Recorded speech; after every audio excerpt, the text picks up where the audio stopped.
I was worse than right. I was wrong. All right, ladies and gentlemen, welcome to the Lead and Groove. I am here with the Pietasters at Respectable Street Cafe, downtown West Palm Beach. And we're in sound check right now with Spread the Dub. So, gentlemen, welcome. Thank you. Thanks for having us. I'm Steve, and that's Jeremy. I'm Jeremy, and this is Steve. Get up on that mic, Jeremy. And that's Davin over there. We've had a long weekend, and I'm going to be quiet as I can, which is impossible because I'm a professional loudmouth. I learned that term. It's an official term. So Jeremy's gonna corroborate all the stories. I'm going to read Steve's mind and say the words. I'm going to sit back and enjoy. So let's kind of start at the beginning. Band started while you're in Virginia Tech, correct? Yep. At Virginia Tech. What was the big plan? I know the Pietasters wasn't the big plan. College degree? It was the slugs. The big plan was, I don't know if there was a big plan. I know a bunch of the guys went to Virginia Tech. They had some cool things going on there around art and fabrication and architecture and other things, and a couple of the guys lived together in a really cool house on Giles Road and other places, and they just got a bunch of cool stuff going. And I think the band that became the Pietasters was just one of the projects that sort of flowed out of that at the time. I remember a name before I was even involved, the Slugs. That's a thing, right? That was one of the names we used, and I'm going to be very free beer. Free beer. Oh yes, to sum it up, free beer. That's college students, lots of spare time, free beer. You know that tracks. My first show, I can't believe how succinct that is. My first show, I was 19. I was talking to one of the other guys in the band. I had never played a show before. We were setting up, and he said, I'm thirsty, man. I'm going to the bar. I'm gonna get some beer. And I was like, oh my God, beer. All right. So I followed him through the crowd. We pushed through the crowd. We went up to the bar, and he said, I'm in the band, and I'm thirsty, and I just give me a pitcher of Killian's. And the lady just gave him a pitcher of Killian's, and didn't charge him any money. And I'm a 19-year-old, right? I don't know what's going on. So I said the exact same thing. I stepped up right behind him. I said, I'm in the band. I'm really thirsty. And just give me a pitcher of Killian's. And she gave me a pitcher of Killian's. And now we have a new business plan. And it's like, it's 30 years later now. Now, was there a specific degree you were going for, and back then, or just at this point, I'm supposed to go to college, I'm going to get a degree, and I'll figure it out later? Yeah, just a bunch of friends in college and with varied majors that had a shared love for soul, ska, the DC subculture of DIY, and here we are. So such a great music scene. I mean, that DC straight edge scene was. I mean, that's kind of what got me into the punk scene. Minor Threat, of course. Dag Nasty was my band. I mean, Wig Out at Denkos. I mean, is there a better hardcore album? I mean, no. I mean, that's and catchy, melodic. They could be pop songs. And I mean, I'll argue that Wig Out at Denkos is the first emo album. Well, then you're going to argue with the Rites of Spring people? No. Because that's a great album, too. Absolutely. But yeah, I hear where you're coming from. You know what? It's a very short argument. Okay, we got it narrowed down to 2. Did it start? I mean, I can't imagine it started with ska. What were you guys doing before ska? I'm sorry, Jeremy. You can leave if you want to. I'm just fucking talking so much. Everybody wants to be in a punk band. We're not political. We just want to have a good time, and we weren't a very good punk band, but we had friends that were into ska, and I play organ, I play trombone, I play saxophone. It's good. Bad Manners. That's the greatest party music ever, since Jay Giles, and so we started with them too, didn't you? That's what started that snowball rolling down the hill to hell, and we were a party band, and we got free beer, and we had a good time, and we did ska covers and then started writing our own ska originals, and not to diminish ska, but we're the greatest bar band. That's kind of the shtick. Yeah, I talked to a couple bands before. It's like, yeah, we did covers until we had our own songs, and we quit doing covers. You talked to Van Halen? Yeah. But funny enough, I think Van Halen was signed by Gene Simmons of Kiss. Mm-hmm. That's a story. That's the version I heard. I'm sure Gene told it. Yes, that's the story Gene tells. Anyways, whether or not it's true, I don't know. But now after that, we've got, I don't know, 30 solid years of touring as a ska band. Abby's taking over. I'm trying to give your voice a break so I can actually hear somebody singing tonight. Jeremy's got it from here. We're good. The parts I can remember anyway. So if we're going to look at, I'm very much into history. I love the history of music, all music. But if we're going to look at the history of ska in particular, we've got to look at Motown and we got to look at soul. So I think you know where I'm going with this. How freaking special is it being the band backing the king of freaking soul, James Brown? What a pleasure! Like, what an honor! Super lucky. I guess we were doing the right kinds of stuff at the right time. I couldn't believe it was happening at the time. I can tell you that for sure. I remember renting out a studio so that we could rehearse prior to this show back in James Brown, and just thinking. This was like 2002, I think. That sounds about right. Yeah.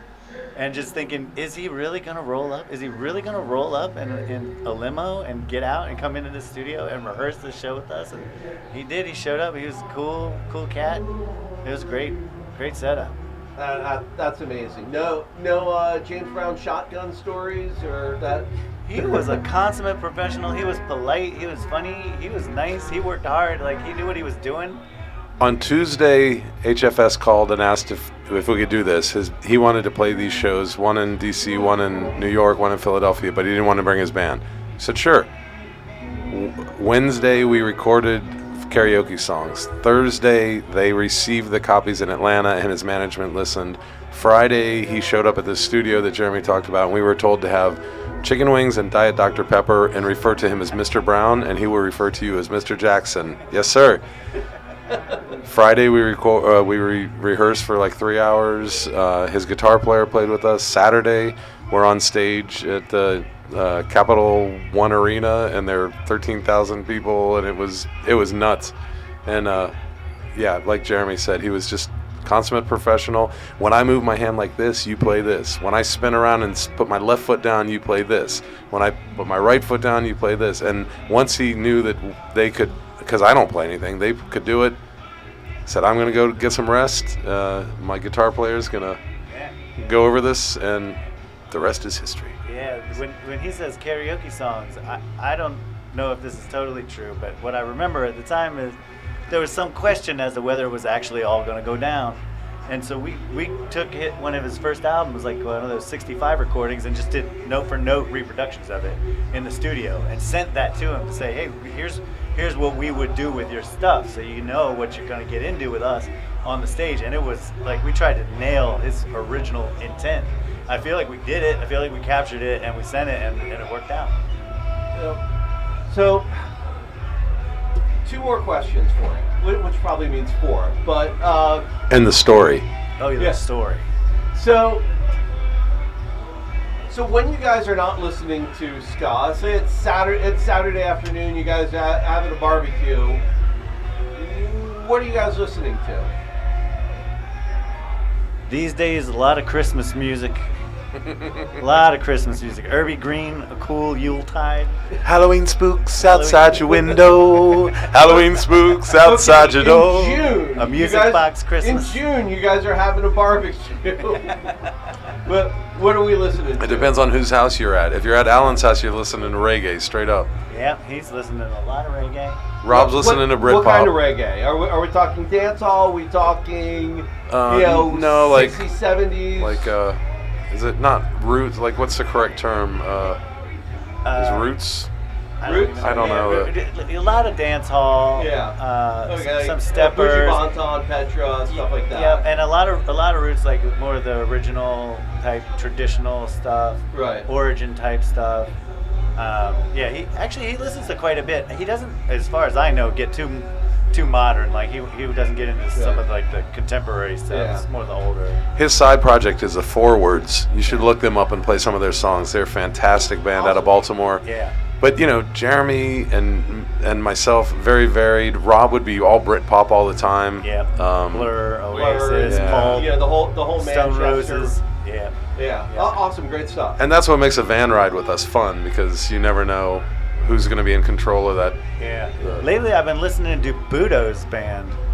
They're righteous. It's like Afrosploitation. Every song is like a different soundtrack to a different 70s TV show. Huge horn leads, real great rhythm and drums. I mean, it's good stuff. Budos band. So, now, I'm going to get to the story here. I want to ask you a question first. What would you guys have for dinner tonight? I had charcuterie with cheese and mortadella and salami and prosciutto and Are you sure? Yeah, Steve, you know where this is going? I don't know. I think I know where this might be okay. going. What else did I maybe have? We've had some of the best experiences in our life in West Palm Beach, and some very painful ones. So tonight we ate at a great restaurant, and so far it's delicious and it's sitting well. However, one night I feel something coming on though. Can we talk about a burrito story? Oh, that one. I thought you were talking about the Dairy Queen across from the foundation. No, he's going with the You're talking about game. the human burrito. Yes. All right. Oh, I thought he was going with the acid game. I didn't know which story. When we were on tour. The human burrito. If you want to quit smoking, go play the acid game with Jeremy and Todd. And you'll never know. It'll help you. It'll help your life. It'll make things better. The burrito, we were in San Francisco. I think it was with the Bouncing Souls. And it was really late at night, and the hotel said, "There's no way anything's open this late." And we said, "Well, we'll figure something out." We got a cab, and 4 of us go to this, driving around, and the cab driver finally finds a place with the light on, and we'll give it a try. So we all go. We're all drunk. We go running in. They're kind of surprised or annoyed. Maybe they're closing down. Just. Well, we want 6 burritos and 15 tacos and some chips and salsa and some beer. Do you still serve beer? Oh, yeah. What do you want? Okay. And so we just start stacking stuff up. And one by one, each guy goes to the bathroom and then goes back out to the cab that we're paying to wait for us. And I'm the last one in there. And I noticed that there's a big pile of meat on this cutting board that's like 6x4. Raw meat.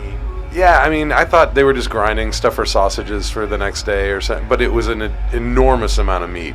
And, whatever. I didn't really think. All of this story is being put together after all of it lays down and the particles settle. So, with the beer stuck out in my mind because it was late, and I guess California you can buy all the time, but we had 2 cases of Heineken and all this food. How much do we owe you? Well, $150. I mean, it was way less than it should have been. And I was like, dude, you guys are awesome, man. I'm gonna fucking tip you, and here's $250, and I'm the man. And Bouncing Souls are gonna be so happy when we get back with all this beer and burritos. And all right, I'm gonna take a piss. I'm gonna go in the bath. I walk in the bathroom. I shut the door and lock it, and there's blood everywhere in the bathroom. Like, the walls are covered. There's handprints on the mirror. The toilet is just like, and you know how blood. It's weird. It hasn't coagulated yet. Yeah. It's fresh. A lot. A lot of it. Enough to fake your own death. I mean, and there's towels that have been used to mop up blood, and they're in the trash can, and I'm taking a piss trying to just comprehend what's going on. And again, we're drunk, and I'm like, all right, I'm not going to wash my hands because there's blood all over everything, and I use a towel to open the door, and I walk out, and the guys are like, your dinner's ready. And I'm like, okay. And it's one of those, like, you saw something or you didn't see something, and maybe you'll bleed a lot. And I was like, well, thanks, and I'm going to take this beer, and here's another tip for you, sir, and have a nice day. And we get back, and it was inedible. What kind of look did you have on your face at that moment? It was starting to register that something wasn't right, but I just wanted to get out of there, and got back to the hotel. And by that time, people had passed out, and it was like last night. Our guy brought $89 worth of McDonald's back to the house we were staying at, and everybody was asleep except for me and Jeremy. And there was a lot of wasted McDoubles in the fridge this morning. So you get back to the hotel with these burritos, and everybody's asleep, and we got to drive to Idaho the next day. And Todd took a bite out of it, and he's like, I don't know what this is, but it's definitely not cooked. It's pretty rare. And I worked in a funeral home, and we're like, you're kidding, that's funny, fuck you. And then we all pass out, and then the next day we're driving to Idaho. It's not really trimmed. It's kind of stringy. And so then we start putting this together, and of course we should have contacted the authorities, but it was probably a drug deal gone bad, or like somebody knew something that they shouldn't have known, and they disappeared at a meat grinder at a taco place. And I've told this story before, and someone found the place and found like the interior pictures, and I'm like, that's the fucking cutting board where the human burrito is stacked up. Greatest touring story ever. You see the darndest things when you drive around in circles for 32 years. Yes. We should have had a better ending. Like, we found a crime report of, like, later on we solved this should be a 6-part series. You know what? I heard it was a child molester that got killed, and that's a story we're sticking with it. They found the guy, they killed him, they took care of it, justice was served. Do you feel better? I do, and I also feel better knowing that you're going to tell us a story when we turn the mics off about that special place that we know and love. About Foundation, yes. Well, I will finish that story. Someday you'll tell it for everyone to listen to. Never on air. I do not want to incriminate unfortunately, Bill has passed. Bill Hedger, the founder of Foundation, he passed away a few years ago. But there's still a tight group of us that DJ'd there that are still on an ongoing text message. There's 4 of us that still, we've probably got a 10-year-old text string going, it's a place that certainly shaped who I am, as well as the club we're in tonight. I mean, both of these places play such a huge part in who I am as a music lover, as a DJ, as a person. We're happy to be back, and the Foundation was a special place. Poor Jeremy. Those were the lean days. Like, we're one hotel room and 8 people all sleeping on the floor and everything. And he treated himself to a barbecue sandwich at Dairy Queen. And it did not go well. It did not go well. Florida. One of the things with Foundation, that stage. Now, mind you, it's on the 2nd floor of a 2-story building. The first floor, directly below it, was a pet supermarket. Oh, wow. So I remember... Those poor animals. Yeah, I remember when we were opening the club, I put on... I don't remember what I put on. It was something very bass heavy. Oh, no. And I went downstairs. We cranked the music. Went downstairs and just walked through Pet Supermarket. I mean, and like the fish tanks. It's like Elton John's Goldfish. Wait a minute. Yeah. Is this a place where you go to buy food for pets? Yes, but they've got like fish tanks and gerbils and. You can buy pets. Yeah. And the noise. Oh. My dog doesn't like fireworks. Well, my dog doesn't like ska. Yeah. I bought him underneath the Foundation. Whenever he hears Sky, but he barks. So, were you there with the Tantra Monsters? Oh, I remember those guys. Yeah. I'm going to put Tantra Monsters up in probably like my top 5 live bands ever. Yes. I remember standing there at that show, watching the saxophone player butt-ass naked, doing a flip on the stage, going, never seen that before. But the thing to remember about that club is when you've got a ska show and you've got a couple hundred people on the second floor of an old building, the entire floor shook. Mm-hmm. You know, it was sketchy as hell. I can't imagine what being on that rickety stage was like. It was awesome. They were amazing shows, and then in retrospect, it's like the proximity to a fire exit was concerning. but when you're 20 years old, you're like, this is awesome, man. There are 250 people in a 100-person room all sweating on top. I mean, it was one of those places where the ceiling just sweated and the walls dripped. It was only maybe 9-foot ceilings. It seemed like Madison Square Garden to me, man. I have some fond memories of that place. Yeah. The green room was half the size of the club itself. Yeah. There was so much of that club that we weren't even using. I think we were only using a quarter of the space because we had the entire upstairs. But later on, wasn't the upstairs opened up to DJ rooms, and there was like a room with a foosball table, and people were smoking joints in a room? I remember it being this weird complex at one point. Most of the, that was originally just a green room, and then they started, that was after I left. The band played in one room, and then there was other stuff going on. And, that was after I left. But I think you guys played probably a couple months after I quit. But I think I still have my backstage pass from that show. In my Carlos has his. I saw it the other day. Cheesy little laminated piece of paper. Yeah, man. Yeah, those were the days. So many great shows touring back then. Skankin' Pickle. Magadog. Oh yeah. Magadog was fantastic. I was just talking about them the other day. They did an amazing cover of I can't remember. I was just talking about them the other day. Like I was playing stuff for my 12-year-old, and she of course could not care less. Yeah, Dad.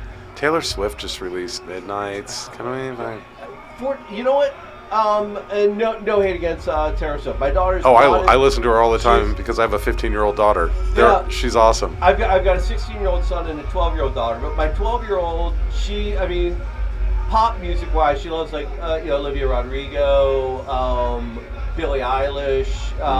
But you put on pretty much anything from Pink Floyd to anything through the 80s catalog, from Men at Work to any of that stuff. My daughter knows the words to every single song. That's great. Yeah. You gonna get her working for Disney? Like get her on a TV show and turn her into the next pop superstar? You know what? She's 2 grades ahead in math, so hopefully she's going to be an engineer. All right. That's probably the better route. She's 7th grade in high school math. Damn. Hopefully she'll be an engineer, and and then she can pay to go to whatever of those things she wants. There you go. Nice. But I'm trying to think. So at the Edge, you guys were at the Edge, big. I think part of the Big Moon Ska Fest. Ah. Yes. I think Ska Booby and the Epitones were there. The glory days, the Skunks. Yes. You remember Ska Booby? Those guys are great. Yeah. Definitely. I think as far as musicianship goes, I'm probably, musician-wise, the best musicians in the ska scene. Yeah. Those guys were freaking amazing. Yeah. Crash on our one-bedroom apartment floor all the time. Yeah. Are you picking that up? I don't think that mic is on. No, it's fine. Here, Come on, tell us some stories. What was the worst thing Skavuvi and the Epitones ever did on your living room floor? Oh, I don't want to know. Top 5 worst things. Go. Don't want to know. Hell no, do I want to know. No. Scoot over. No, she doesn't want to be incriminated in any of this. MU330 spent the night.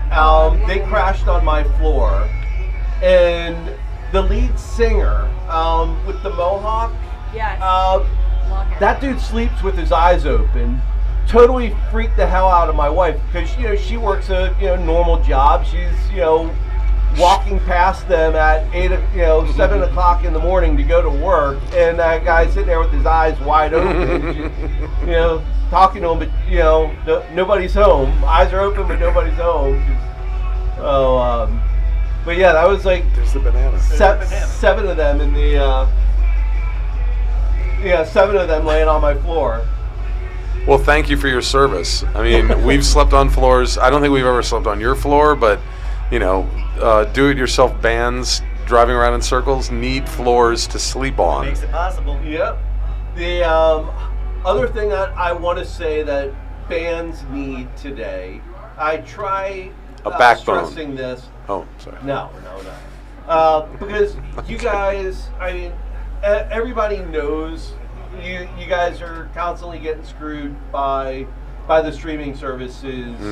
So if there's one thing I want to say, and I want to stress anybody watching this, buy the merch. Oh, totally. Buy merch. Yeah. Buy merch, buy merch, buy merch. And bands, even no matter how small you are, you can make, like, nobody listens to CDs, but you can go to Office Depot and buy some blank CDs and press them and do some nice artwork. And people that like your band will buy that just to support the band, Right. I mean, like, They might just buy it if they like you, even if they don't like your band. take a T-shirt, get some spray paint, get a piece of cardboard. You can do your own, and Yes. DIY is underrated. I mean, every band that comes through that, if I'm at a show, I'll buy a record. I bought my wife a T-shirt tonight, but and even if I'm not going to play it, it's great. I've got it. It helps support the band, and chances are, I'm probably never going to play the record. I've got it. It's part of my collection, but buy the merch. Yeah, that's important for sure. I imagine that the profit that you make off of one record's got to be, 10,000, 20,000 streams on 30,000 streams? 50. So, I mean, it's unbelievable the .0000. Right. So buy the merch, you cheap bastards. Well, thanks for proselytizing the good word. Yes. Oh, it's my pleasure. Again, thank you guys so much man. for spending the time with me tonight. I'm looking forward to seeing you guys here. You guys got sound check still, right? Yep. I don't know. We have a set to play. Mine I know too. that. Yeah. It's going to be fine. Sound checks for chumps. We got this. I don't have a Halloween costume, but I remember most of the songs. We dressed up as a ska band. Yes. There you go. Well, again, thank you guys so much, and look forward to seeing Thank you up you. on stage soon. Thank you.